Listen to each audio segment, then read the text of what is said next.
Malnutrition of her teenage years made that difficult. She suffered a miscarriage in 1955. In 1959, while filming The Unforgiven, a fall from a horse fractured her back and led to another lost pregnancy. It wasn't until 1960 that she finally gave birth to her son, Sean. She stepped away from acting for roughly a year afterward, an almost unheard-of decision for someone at the peak of her fame, choosing motherhood over the industry that had made her a household name. But motherhood didn't repair what was breaking in the marriage. Rumors of infidelity on both sides circulated for years, along with reports of tension and jealousy between them. After 14 years together, Audrey and Mel Ferrer divorced in 1968. She left the marriage exhausted, but also, for the first time in over a decade, free to make decisions about her own life without needing someone else's approval first. Not long after the divorce, Audrey made a decision that stunned much of Hollywood. At the very height of her fame, with studios offering her nearly anything she wanted, she chose to step back almost entirely from acting. Her reasoning was simple, and she said it plainly in interviews at the time. She wanted her son to have a normal childhood, one that wasn't shaped by the constant presence of cameras and public attention. She had lived without a stable home as a child, and she was determined that her own children would have one. It was during a Mediterranean cruise around this period that she met Andrea Ditti, an Italian psychiatrist.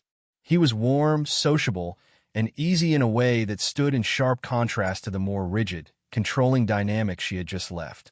Within months they were married, and Audrey relocated to Rome, embracing a quieter identity as a wife and mother rather than a movie star. Their son, Luca, was born in 1970. For a while, it looked like she had finally found the private, ordinary life she said she wanted. But Ditti's infidelities became increasingly public, covered openly by the Italian press, and the paparazzi who had trailed Audrey since her Hollywood years found no shortage of material in Rome. She had left one country to escape the intrusion of fame, only to find herself living through a different, more personal version of it. The marriage lasted until 1982, when they officially divorced, by which point Audrey had grown noticeably more private and guarded than she had been even during her first marriage. Before either husband, there was William Holden, her co-star on Sabrina in 1954.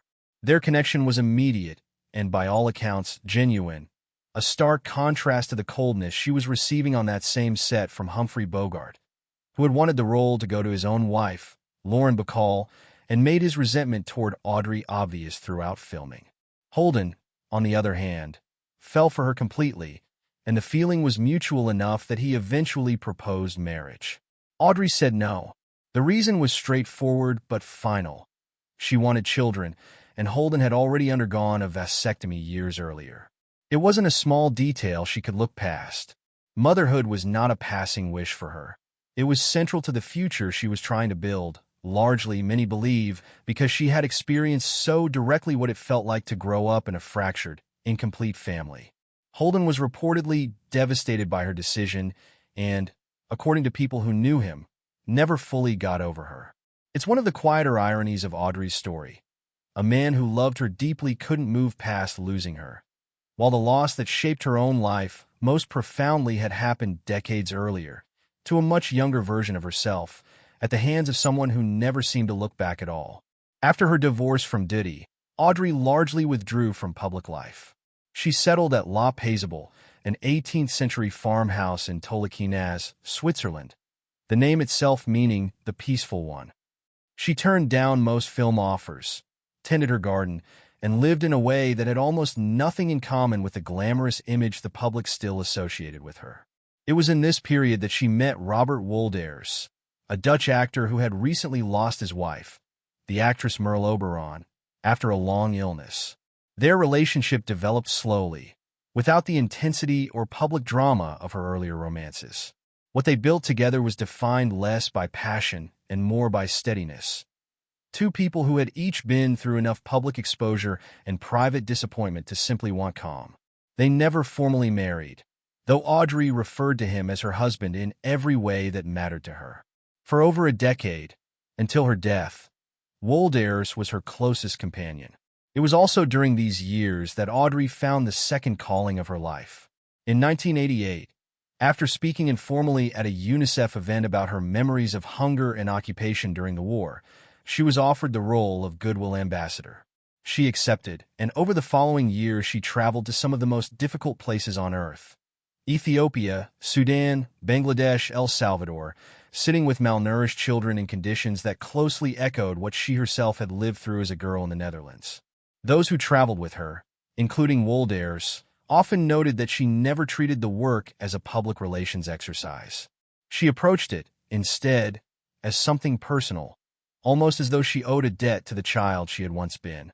In late 1992, shortly after returning from a UNICEF mission to Somalia, Audrey began experiencing severe abdominal pain. Doctors in Los Angeles discovered a rare and aggressive cancer known as pseudomyxoma peritoneum, which had originated in her appendix and spread through her abdominal cavity. By the time it was found, surgery could offer little more than a diagnosis of how far the disease had already progressed. It was, in effect, terminal. She was the woman the whole world thought it knew. The little black dress, the upswept hair, the voice that made Moon River sound like a secret whispered just to you. For 4 decades, Audrey Hepburn stood as the definition of Hollywood elegance. Untouchable, composed, endlessly poised. But in the final years of her life, away from the cameras, in the quiet of a Swiss farmhouse, Audrey said something that reframes everything people thought they understood about her. She named the one person she never fully got over. It wasn't Mel Ferrer. It wasn't William Holden. It wasn't even Robert Wolders, the man who stayed by her side until her last breath. It was her father, a man who walked out of her life when she was 6 years old and never really walked back in. To understand why that name mattered more than any of her love affairs, you have to go back to the very beginning, long before the world knew her face. Audrey Kathleen Rustin was born in Brussels on the 4th of May, 1929, the only child of an English businessman named Joseph Victor Anthony Rustin and a Dutch baroness named Ella van Heemstra. Her father later folded his grandmother's surname, Hepburn, into his own, and the family became known as the Hepburn Rustins. A small detail, but one that would eventually give the world its most famous surname. On paper, the household looked privileged. Audrey grew up moving between Brussels, England, and the Netherlands, absorbing several languages before she was even a teenager. But underneath the appearance of comfort was a marriage that was falling apart, and parents whose political sympathies would later become a source of quiet shame for their daughter. In the years leading up to the Second World War, both of Audrey's parents were drawn toward fascism. They traveled to Germany, associated with sympathizers of the Nazi regime, and for a period of time genuinely believed in what it stood for. Then, in 1935, when Audrey was 6 years old, her father left. He didn't fade out slowly. He simply walked out one day, and the marriage collapsed with him. Audrey would describe that day, decades later, as the single most traumatic moment of her life. More traumatic, by her own account, than anything that came after, including a war that would nearly kill her. What made the wound so deep wasn't only that he left her mother. It was that he seemed to leave Audrey too. He had visitation rights. He rarely used them. She was sent to boarding school in England, and she remembered watching classmates get collected by their fathers during the holidays while she waited for a man who simply didn't come. That image, a young girl standing by a window, watching other children leave with their dads, would follow her, in one form or another, for the rest of her life. If the divorce was the first wound, the war that followed was the second, and it was far more brutal. Believing the Netherlands would be safer than England, Audrey's mother relocated the family to Arnhem before the outbreak of hostilities. It was a decision made with the best intentions and the worst possible timing. In May of 1940, German forces invaded the Netherlands, and the country Audrey had been sent to for safety became one of the most dangerous places in occupied Europe. She was 10 years old when the occupation began, and she would spend the next 5 years living under it. She adopted a Dutch-sounding name, Ella van Heemstra, in an attempt to hide the fact that she had English blood, since an English identity could have made her a target. In 1942, 2 of her uncles were arrested and executed by German forces, one of them shot in retaliation for acts of sabotage he had nothing to do with. After that, the dangers stopped feeling abstract. Audrey began quietly assisting the Dutch resistance, carrying messages between operatives and occasionally hiding printed materials in her shoes, aware that being caught could mean her life. She had trained as a ballet dancer before the war, and during the occupation she used that training in an unusual way, performing at secret fundraising events held for the resistance, in rooms where the audience had to applaud in silence so as not to draw attention from anyone outside. By the winter of 1944, one of the coldest and cruelest of the war, German blockades had cut off food supplies to large parts of the Netherlands in what became known as the Hunger Winter. Audrey's family survived, in part, by eating tulip bulbs ground into a kind of flour. She developed anemia, jaundice, and severe respiratory problems from malnutrition, health issues that would follow her for years and, according to people who worked with her later in ballet, ultimately ended any real hope of a professional dance career, since her body never fully recovered its strength. When liberation finally came in 1945, Audrey was 16 years old, and it was around this time that Allied forces and relief organizations began distributing food and supplies to civilians. She would later describe receiving chocolate from soldiers as one of the vivid memories of that period, a small, almost absurd kindness after years defined by fear. It's not hard to see, looking back, why she would spend the last decade of her life working directly with starving and displaced children through UNICEF. She had been one of them.